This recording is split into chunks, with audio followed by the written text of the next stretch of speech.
Hi everybody, it's Monday, February 22nd, 2010. Thanks for stopping by. I want to talk to you a little bit today about something that has recently occurred. Well, a new development that's been discovered.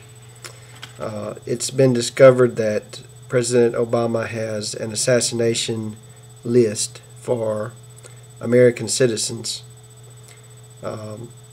And he has claimed the right for himself to assassinate American citizens at home or abroad, secretly, without any judicial oversight, without a trial or charges or any sort of legal process.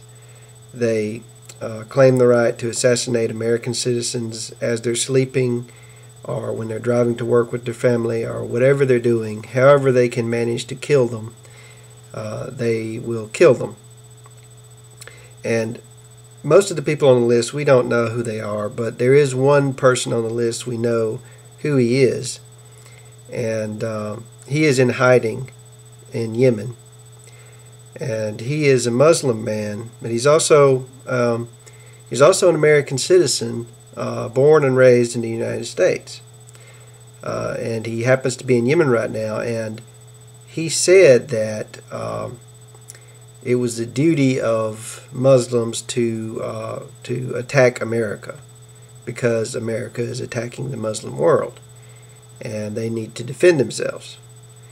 And now you may not agree with that statement. You may think that's a bad thing to do, to incite violence, but you know, the other side is that's his First Amendment right. He has the right, as an American citizen, to say anything in the world that he wants, no matter how bad it might be. It's the reason why you can't go and arrest people in the Ku Klux Klan for being members of the Ku Klux Klan and saying racist things, or for inciting violence.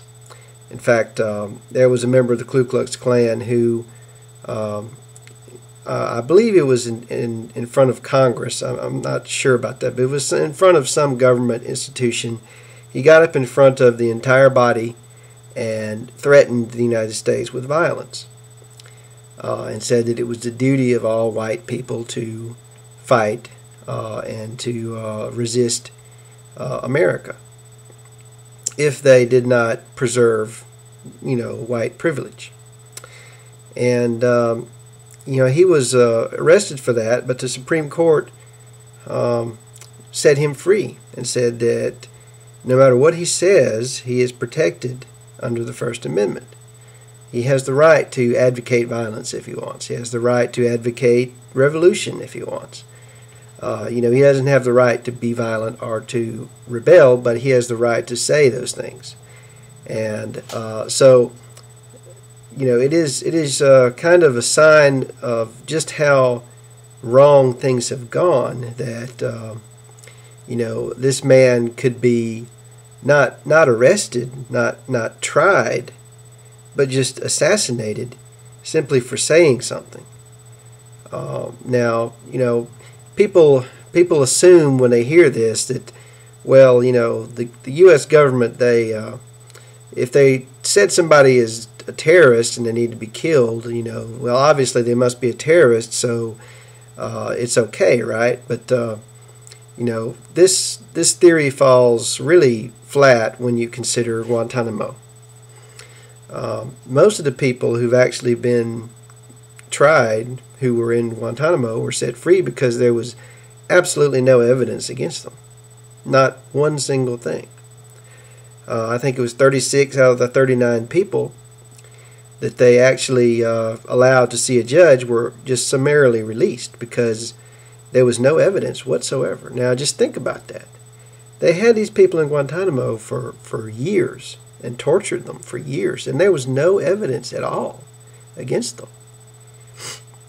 So, given that fact, it really just, it really defies belief to think that, the United States government it couldn't be capable of doing that with their assassination program too. I mean, if they would put people in Guantanamo with no evidence, wouldn't they also assassinate people with no evidence, saying that they're terrorists?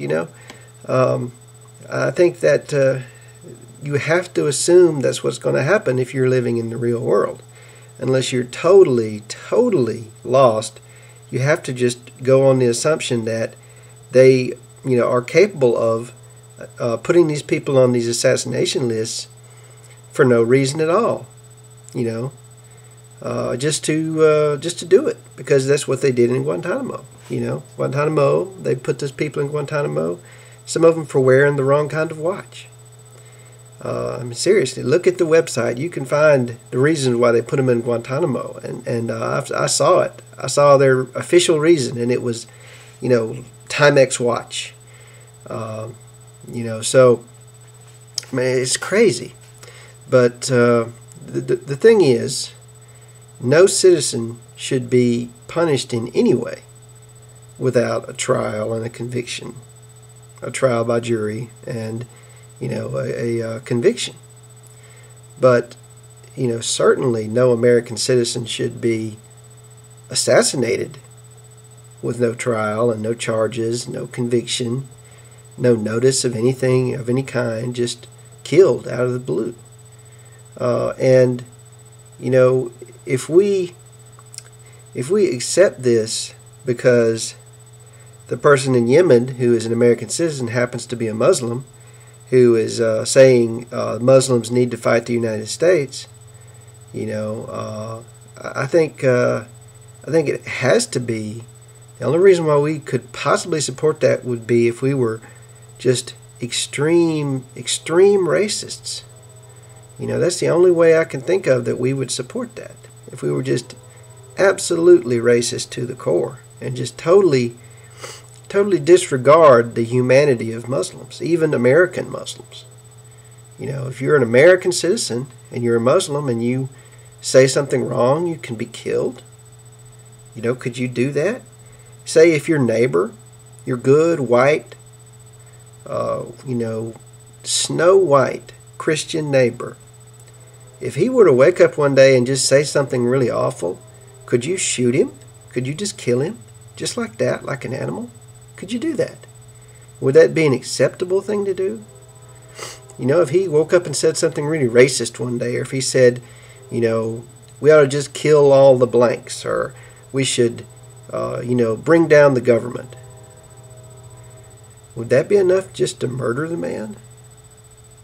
It seems to be enough if they're Muslim. So, anyway, just something to think about. If you say the wrong thing, you could be assassinated by the U.S. government. And, the even bigger puzzler for me is that no one's talking about it.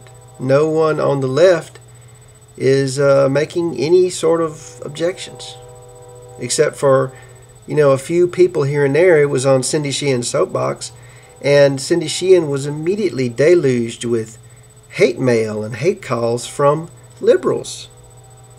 Why? Because she told the truth about our good Democratic president? Does that make any sense? Why did they get so twisted out of shape over Bush spying on people, but they don't care about Obama killing people for saying things? What's going on? Are these people really, really liberals, or are they just, Democrats? Is Democratic Party fanboys? Is that all it is to be a liberal? And I thought that if you were a liberal, you actually cared about civil liberties, even when Republicans are nowhere around.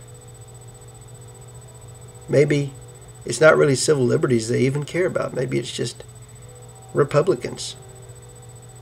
Thanks for watching.